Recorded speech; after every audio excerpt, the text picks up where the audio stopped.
integrated handlebar and stem, independent handlebar and stem. Today I'm going to explain to you why I prefer one setup over the other in 3 easy steps. Hi, my name's Michael from Custom Bike Fit, and most of you know me in my profession as a bike fitter. So when I look at step number 1, or consider my first reason for choosing an independent bar and stem over an integrated bar and stem, it comes from a fit perspective. So what do I mean by that? Well, if you have an independent handlebar and stem, you have lots and lots of options. So handlebars generally come in widths from 44 centimeters down to 36. So 44, 42, 40, 38, 36, they're kind of standard sizes. And then with a stem, in my fit studio, I carry stems anywhere from 60 mil in length up to 120 mil in 10 millimeter increments. So 60, 70, 80, 90, 100, 110, 120, 130, 140, you can go on. And then also with stems you have different angles. So typically for me, the two types are a standard stem, which is a -6, -7, and then a more aerodynamic stem, i.e. will drop the bars down lower, a -17. If you look at integrated handlebar and stem setups, you have fewer options because these things are harder to manufacture, because they're more costly to manufacture. What you'll generally find is you might have 3 different bar widths and 3 or 4 different stem lengths, so you have fewer combinations. So from a fit perspective, it's a lot harder for me to find the ideal set of handlebars when they're integrated versus something that's independent. I'll give you an example. On my Specialized Venge, I'm currently running a 120 mil stem with a 38 centimeter width set of handlebars, and that's an independent. So handlebar, stem, independent setup, all right? And that's easy for me to do. I can change those bars if I want them put on 40s, very easy to do. Trying to find a carbon set of bars with a 120 stem and a 38 centimeter width bar would be very difficult to do. Okay, so from a fit perspective, and that for me is key, I much prefer an independent bar and stem versus an integrated bar and stem. Okay, so the second reason why I prefer the independent setup over an integrated setup is cost.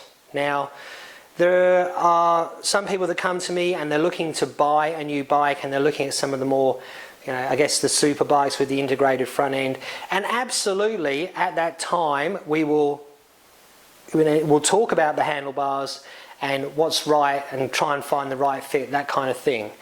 But just as a replacement cost, or if I wanted to put these onto an existing bike, I went down, because I don't stock these. I don't stock integrated handlebar and stem because I just never know what I'm going to use and when, whereas I do stock a lot of handlebars and stems independently because I know I'm going to use lots of stuff. I went down to a local bike shop and I borrowed these. I have a relationship with a number of shops on the Sunshine Coast, and I asked the gentleman who owns the shop what these things cost, what the retail is. He told me I nearly fell over. He told me the retail price on these bars is $1,500. He told me I could have them for $1,000 if I wanted, and thanks Bob, that's very kind of you, but I just want them for a video. And we started talking about the content, and we agreed on a lot of the subjects, or a lot of the issues around integrated versus independent. So let's call this $1,000. Okay, they're carbon fiber, but it's $1,000 for a set of handlebars. Now, if you have an accident with your bike and you have some sort of frontal impact, you really should be at least having the handlebars checked, but more often than not, throw them away. If you've got any sort of crack in the handlebars, can you imagine going down a hill and these failing? No, thank you very much. If we go to the independent bar and stem, well, stems, again, lots of different widths, lots of different lengths available and angles. And, a second-hand stem you might pay $50 for, or brand new. I use Profile Design in the main and 3T. about $100 or just under. Let's call that $95. And then a set of handlebars. I'm big on the Profile Design handlebars because I use their sizer kit as well, or their sizer bar. And they retail for about $130. So for $225 you can have yourself a new set of handlebars and a brand new stem.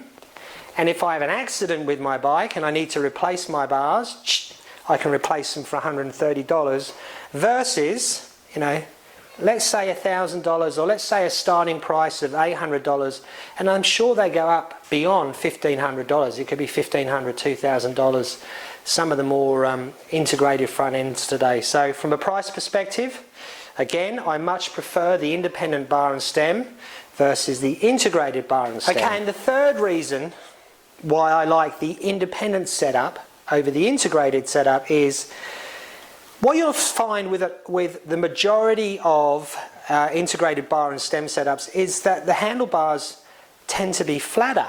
You can notice here this is a flat, and they're quite comfortable to put your hands on, there's no doubt about that. But in the cycling community, the cycling clients that I get through are really split into two groups. You get your pure roadies, I'm only ever going to ride my road bike, that's it, full stop. And then you have another group who'll say, well, do you know what, maybe there is a time when I'd like to do a triathlon, or at least a time trial, and I'm not going to buy a time trial bike. With this particular bar, it's very difficult, it's not impossible, but it's very difficult to put on a set of aero bars. You need a particular clamp to fit onto these. Often they're specific to a set of bars, which brings up the cost because they're not mass manufactured. And you can see here also we can't change the position of the stem. You know, I can very easily do that here, or I can change the position or orientation of the bars. So what you'll often find here is if you want to put on a set of clip-on aero bars, number one, it's very difficult to do that. You've got to go and find a specific product that will fit. Number two, you can't just angle the arm pads up at all because they're generally fixed into one position. You can't roll them as you can do here.